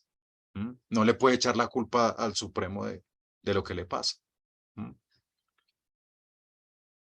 Listo, leamos el 16. Oscar. Sin embargo, cuando uno se ilumina con el conocimiento mediante el cual se destruye la ciencia, entonces su conocimiento lo revela todo, tal como el sol ilumina todo durante el día. Aquí se pone como el guiana, conocimiento, guiana, como el sol, ¿cierto? Entonces se dice que la oscuridad es la ausencia de luz, ¿sí? Entonces el guiana, como sol, ilumina. Y es un tipo de conocimiento que lo revela todo, ¿no? Como dice ahí, que lo revela todo. Y ese es el conocimiento, pues, que uno recibe a través de la línea discipular o el maestro espiritual. Bueno, ya los versos que vienen hasta casi el final, ¿cierto? Hasta casi el final, van a hablar sobre precisamente enfoque en la superalma, de lo que igual pues la pregunta de Edgar y la respuesta y la conversación que ahí tuvimos nos dio pie para de una vez hablar de esto. Cuando hablábamos de este Espíritu Santo, ¿cierto? O ese aspecto de Dios en el corazón de cada uno, entonces aquí pues nos va a llevar, nos va a hablar de ese tipo de liberación en el enfoque de Paramatma, de la superalma. Estos versos que siguen del 17 al 26. Vamos a leerlos, Amy. 17 primero. Cuando la inteligencia, la mente, la fe y el refugio de uno están todos fijos en el Supremo, uno se limpia por entero de los recelos a través del conocimiento completo y prosigue así por el sendero de la liberación sin desviarse. Ujú. Entonces, aquí se está hablando del conocimiento en la bondad. O sea, el conocimiento se puede como clasificar también en las modalidades, digámoslo así. ¿Sí? Y el conocimiento en la bondad, pues es un conocimiento de, pues, como saber quién es uno, ¿cierto? El cuerpo, el alma, como qué es qué, ¿sí? Pero eso es un conocimiento a ese nivel de la bondad, ¿no? Porque si uno quiere, digamos, esa realización de Dios, tiene que ocuparse pues en Bhakti, ¿no? Como mirábamos ese diagramita, ¿no? Como hay algo más elevado todavía, ¿sí? Y así solamente podemos tener esa realización de Bhagavan, ¿no? Como la forma personal. Le damos el 18, Marian. Los sabios humildes, en virtud del conocimiento verdadero, ven con la misma visión a un manso y erudito brahmana, a una vaca, a un elefante, a un perro y a un comeperros, un paria. También es uno de mis versos preferidos. Vidya vinaya sampane, brahmane gavihastini sunicha iva swapa kecha panditaha samarsinaha. Ahí está hablando de Paramatma. ¿Sí ves? Ahí está hablando. Estás diciendo como sabio. O sea, los sabios ven almas. Ven almas. No importa. Y aquí también están escondidas las modalidades. Se dice que el brahmana y la vaca están en la bondad. El perro, el elefante y el perro están en la pasión y el come perro está en tamas, en la ignorancia, ¿sí? Pero son diferentes cuerpos, pero el aspecto de Dios ubicado en el corazón de cada entidad viviente, pues es el mismo, ¿cierto? Entonces el sabio ve almas. ¿Ah? Bonito, ¿no? Ese es el enfoque de Paramatma. Entonces, ver almas, ¿no? Ver almas. Johan, una vez el 19 y 20. 19. Aquellos que tienen la mente establecida en la igualdad y en la ecuanimidad ya han conquistado las condiciones del nacimiento y la muerte. Ellos son intachables como el Brahman y por eso ya están situados en el Brahman. Una persona que ni se regocija al conseguir algo agradable ni se lamenta al obtener algo desagradable, que es inteligente en relación con el ser, que no se confunde y que conoce la ciencia de Dios, ya está situada en la trascendencia. Entonces ahí Krishna está repitiendo lo mismo, que también ya ha dicho en otros versos, ecuánime, sé ecuánime, ¿cierto? Por eso a veces muchos dicen, ¿qué es yoga? Yoga es ecuanimidad. y bueno, estos son dos versos de muchos que se encuentran ahí en las escrituras recalcando eso, ¿sí? Y estas son precisamente las características de lo que se conoce como un jiva mukta. Un jiva mukta, jiva, así como suena J, bueno, J-I-V-A, jiva, alma, mukta como alguien liberado, quiere decir es una persona que está liberado en este plano. Eso se llama, y esas son las características de esta persona, que tiene ecuanimidad, que es ecuánime, que no se afecta por la dualidad, trasciende las gunas. ¿Sí? A ver, 21, Edgar. Una persona así deliberada no se ve atraída al placer material de los sentidos, sino que, más bien, siempre está en trance disfrutando de un placer del placer interno. De ese modo, la persona autorrealizada disfruta de una felicidad ilimitada, ya que se concentra en el Supremo. Entonces esto nos está haciendo énfasis de que el placer está dentro. Nosotros buscamos el placer afuera, pero el placer está dentro. Nos recuerda eso, que no lo vamos a encontrar en el objeto en los objetos de los sentidos, ¿no? Sino está adentro, disfrutando el placer interno. 22, Oscar.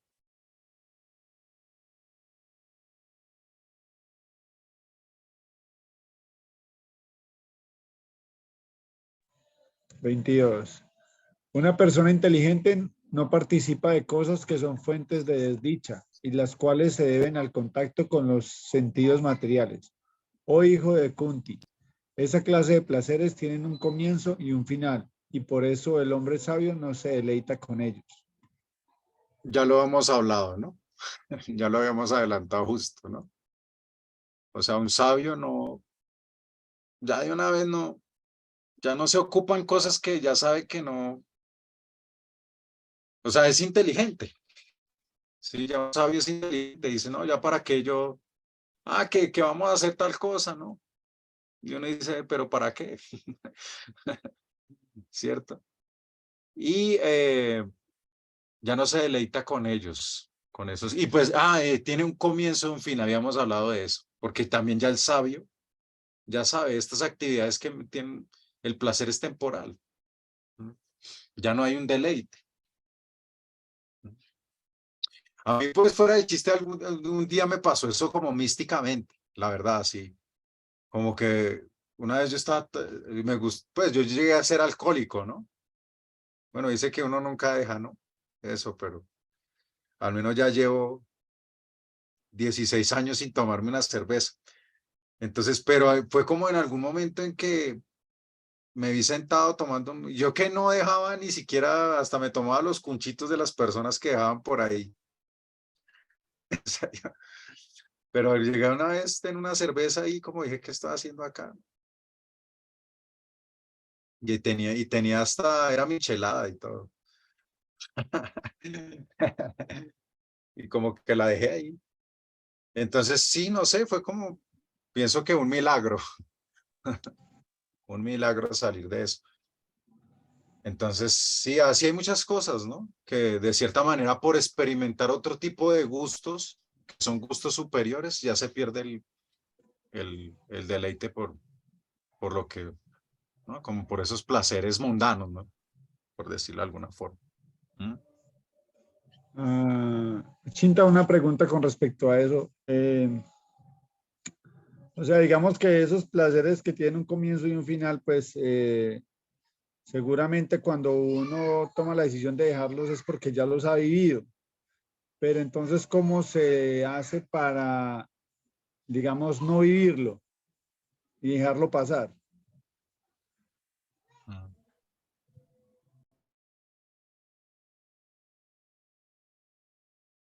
Pues ahorita lo que estaba pensando precisamente es que de cierta manera estudiar el Bhagavad Gita, ¿sí? Leerlo constantemente, porque bueno, ahorita nosotros estamos haciendo un curso pues secuencial y estamos leyendo verso a verso, nos estamos deteniendo un poquito en cada uno de los versos, ¿no? Y de cierta manera nuestra conciencia va cambiando, pero en realidad la lectura del Bhagavad Gita no debe parar. ¿Mm? O sea, como que uno siempre debe leer el Bhagavad Gita, porque uno y más en esta era, porque estas cosas uno se le olvida. ¿Mm? Entonces, de cierta manera, no hay necesidad de pasar por algo, ¿no? Ahorita, por ejemplo, hay muchos tipos de drogas y alucinógenos, ¿sí? Que se los meten en los ojos o en donde sea, ¿no? Y porque eso es lo que se está vendiendo ahorita, como tener experiencias, ¿no? Que tú tengas una experiencia. Pero ahí uno se da cuenta que esas experiencias, y eso es lo que se denomina una adicción, esas experiencias son temporales y si tú quieres volver a tener la experiencia, tienes que volver a comprar y volver a... ¿Mm?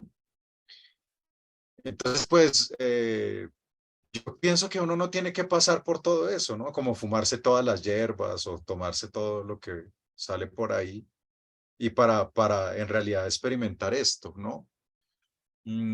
También depende de vidas pasadas, ¿cierto? Hay personas que naturalmente, por ejemplo, yo veo a mi esposa, allí va, ella ni se le pasa por la mente como, ella nunca ha comido carne, nunca se ha tomado una cerveza, nunca, o sea, en su vida.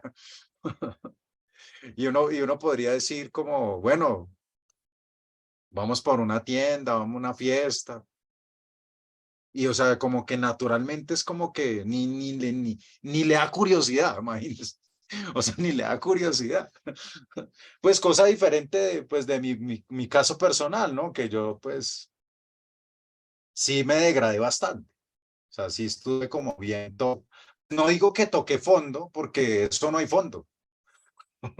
Uno piensa que toca fondo, pero en realidad el hueco sigue más para abajo. Sí. Pero pues sí tuve un fondo, o sea, de quedar tirado en la calle varias veces inconsciente, ¿sí?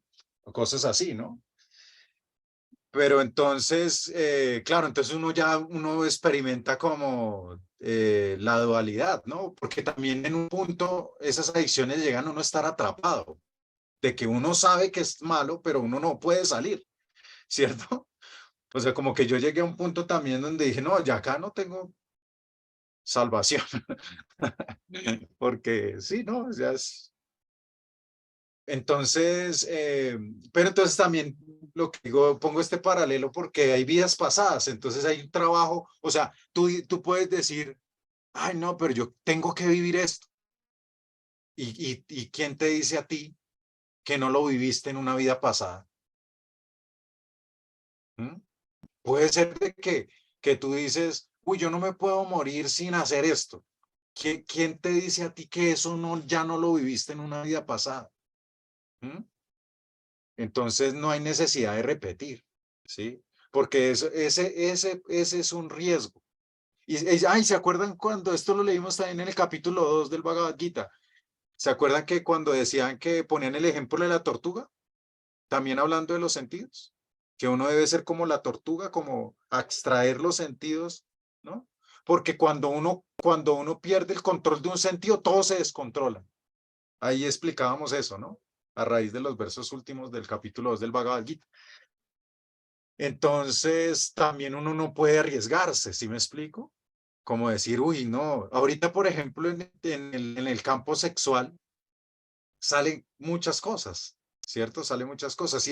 Y la parte sexual o la vida sexual es un grillete que nos tiene pegados a este mundo, ¿no? Entonces, que es una cosa insaciable, ¿no? Como que salen cada vez más cosas ahí.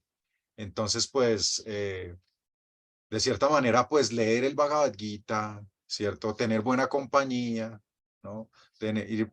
Ir alejando malos hábitos, adquiriendo buenos hábitos, manteniendo una práctica constante de yoga, que tiene muchas, ¿cierto?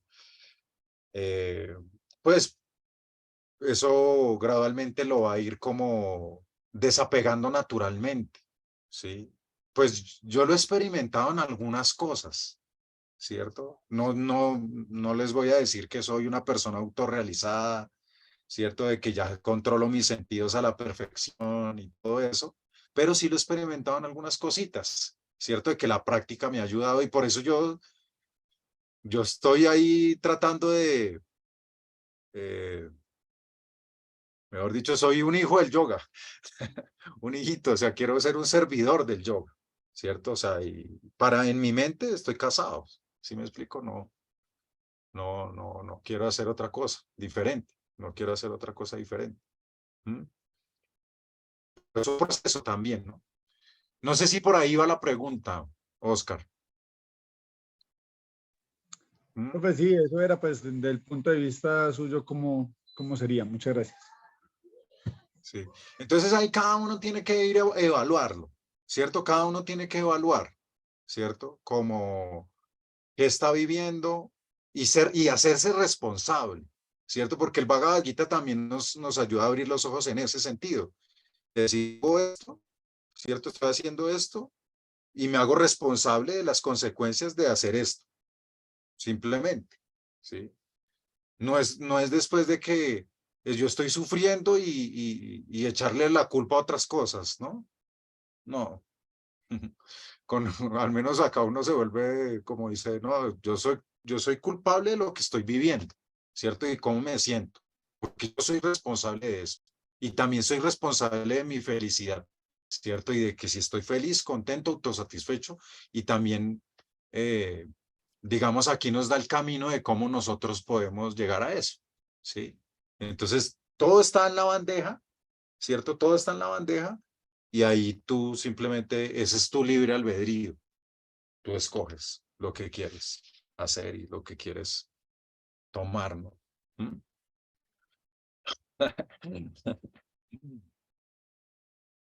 Entonces es muy lindo, ¿no? Porque es un proceso, yo pienso que es muy natural. O sea, todo esto debe ser muy natural, muy, muy, muy, muy natural.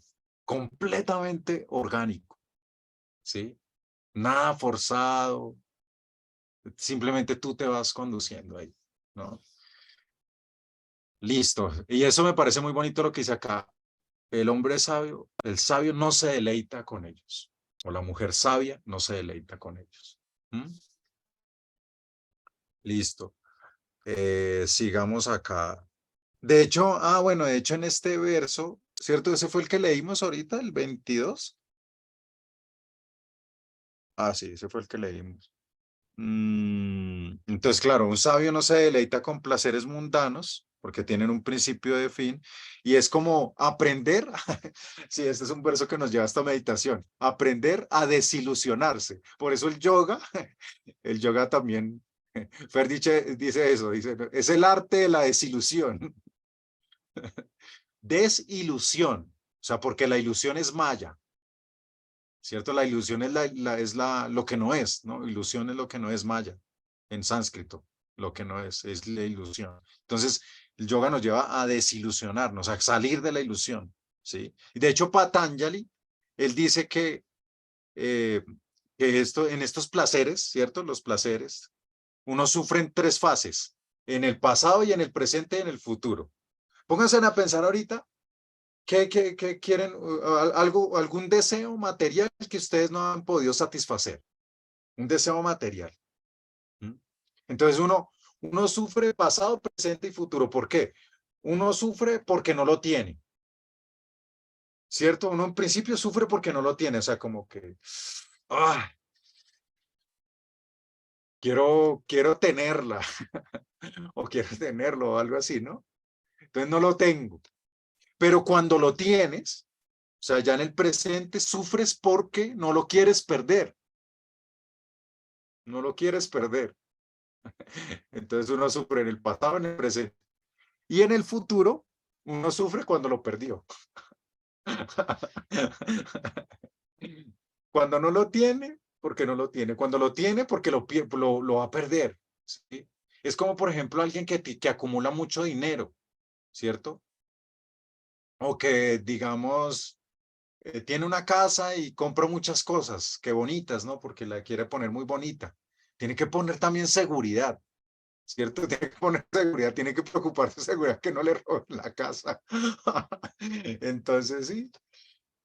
Y bueno, hay una frase también de un maestro y es dura, pero es real, es todo lo que tú no das, lo pierdes.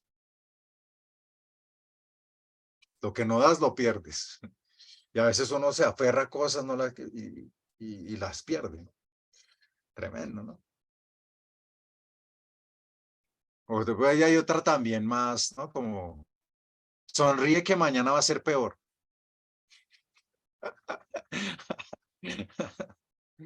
Bueno, mejor sigamos acá. Listo. Edgar, 23. Si antes de abandonar este cuerpo actual uno es capaz de tolerar los impulsos de los sentidos materiales y contener la fuerza del deseo y la ira, uno se halla bien situado y es feliz en este mundo. Entonces aquí este es el verso que habla de la tolerancia. Y la tolerancia es un tipo de tapas, de tapacia, ¿sí?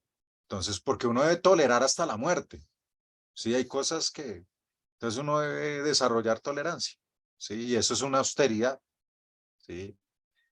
Al señor Brahma, esa fue la primera palabra que escuchó en el momento de la creación, tapas, ¿sí?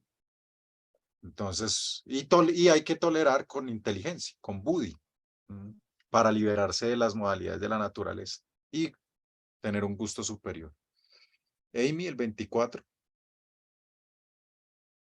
Aquel cuya felicidad es interna, que es activo y se recogía internamente, Regocija, se pronuncia, regocija. internamente, y cuya meta es interna, es en verdad al místico perfecto. Él está liberado en el Supremo y al final llega al Supremo. Ese es como un estado, ahí en estos versos hasta el 26, se van a describir un estado que se llama Brahma Nirvana. Y sí, es Brahma Nirvana. Entonces, ese es un estado autorrealizado, estando autorrealizado, Brahma Nirvana. Entonces, aquellos que se encuentran lo mismo, ¿no? Como más allá de las dualidades, siempre está en su mente concentrado, ¿no?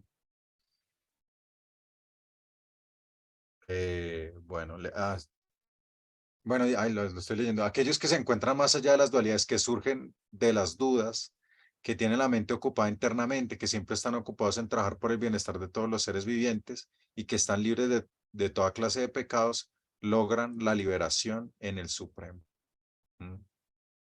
Aquellos que están libres de la ira y de todos los deseos materiales, que están autorrealizados, que son autodisciplinados y que se están esforzando constantemente por la perfección, tienen asegurada la liberación en el Supremo en un futuro muy cercano. Entonces siempre ponemos la ira ahí, ¿no? Porque ya sabemos de dónde viene la ira, ¿no? Ese lo leímos, ¿no? Kama esa, kroda esa, rayo guna samudana. De la lujuria viene la ira. ¿Cierto? Ese ya lo leímos, ¿no? Ese verso. Sri Bhagavanu, kama esa, kroda esa, kama esa, ¿no? El disfrute, ¿no? Kama esa, kroda de la lujuria, kama es relacionado con la lujuria. Y la lujuria la explicamos, ¿no? Como el deseo insaciable y necesario de disfrutar de los sentidos, ¿no? Y de ahí viene kroda, la ira, kroda. Kroda esa, kama esa, kroda esa, rayo guna, eso viene con el contacto de las modalidades de la pasión, raya. Rayo guna samudvaha, mahasano, mahapadma, vidhi, enani, vairina. Y es el enemigo más temible en este mundo. Listo.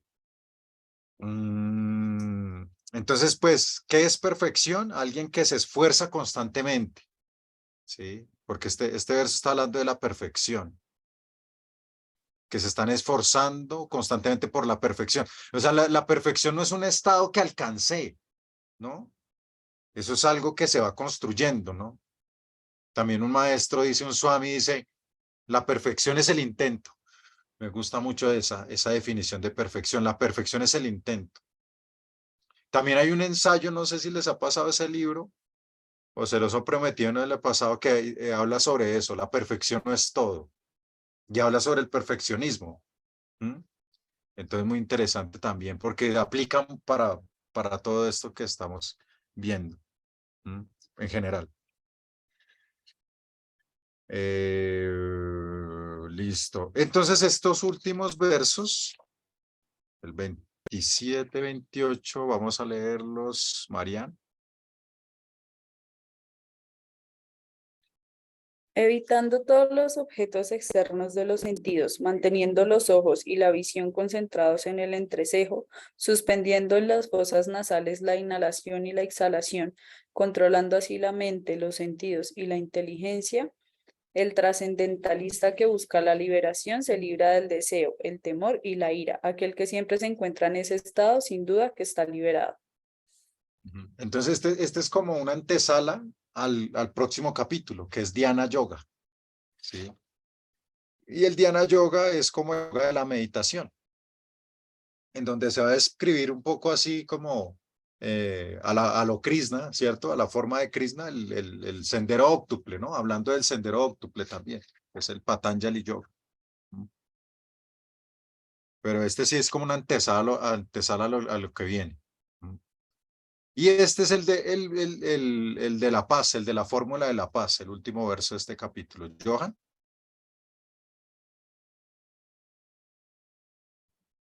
29.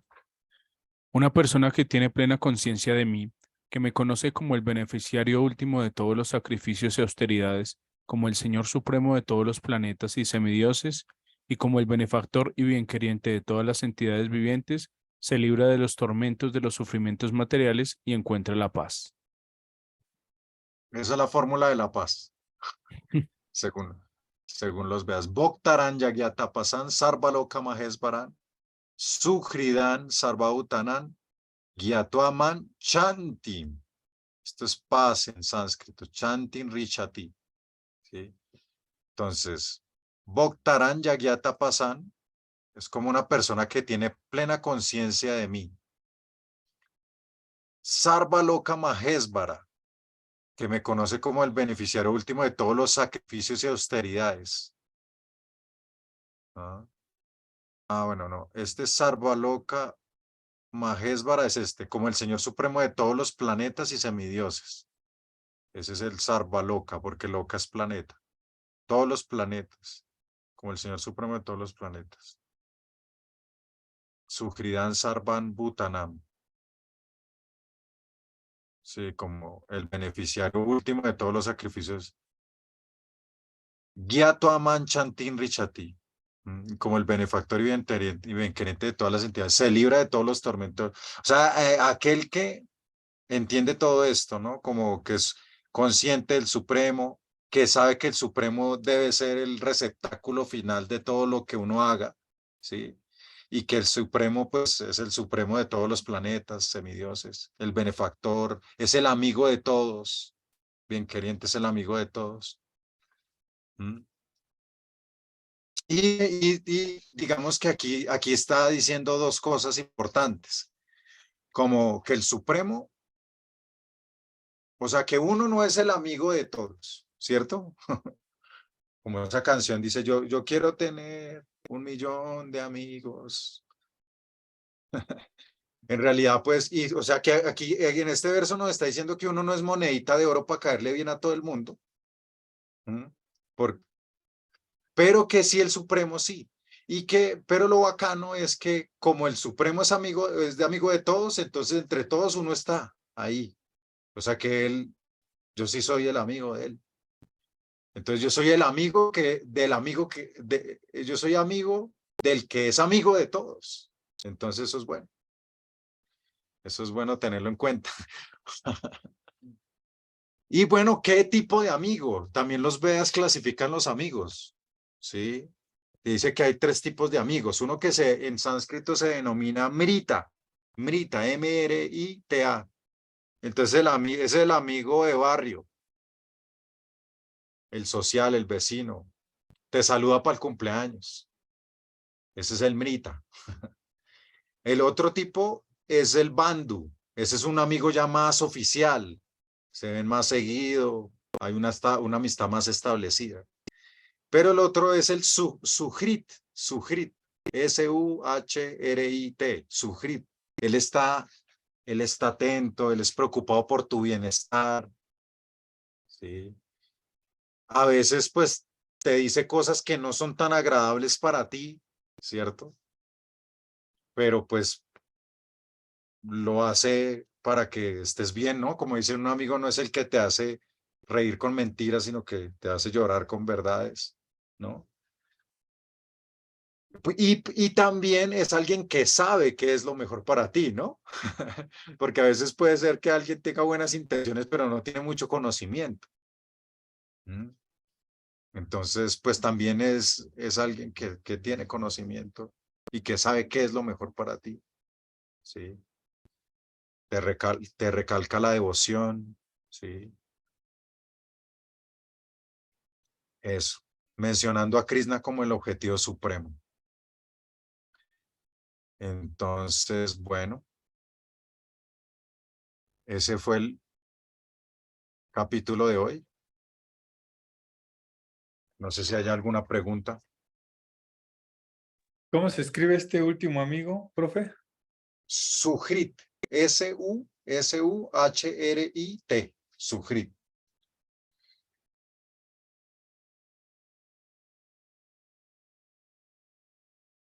Bueno, nos alcanzó el tiempo, ¿no? Para estudiarnos todo. La idea es pues esa es la idea, ¿no? Pero capítulo por clase. Vamos a ver si la logramos. Solamente que ahorita nos encontramos con unos capítulos largos. Bueno, el 18 es largo. Ese sí, de pronto 2 clases. Pero sí, aquí en adelante, capítulo por clase.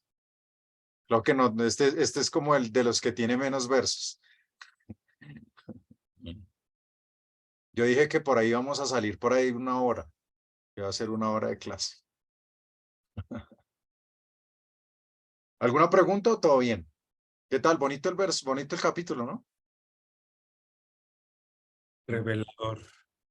Ujú. Listo. Entonces, vamos a cerrar cantando el Mahamantra. Yayo Hare Krishna, Krishna Krishna, Hare Hare, Hare Rama, Rama Rama, Hare Hare, Yayo Hare Krishna, Krishna Krishna, Hare Hare, Hare Rama, Rama Rama, Hare Hare, Jayo, Hare Krishna, Krishna Krishna, Hare Hare, Hare Rama, Rama Rama, Hare Hare. Hare Krishna, Krishna Krishna, Hare Hare, Hare Rama, Rama Rama, Hare Hare, Hare Krishna, Krishna Krishna, Hare Hare, Hare Rama, Rama Rama, Hare Hare, Hare Krishna, Krishna Krishna,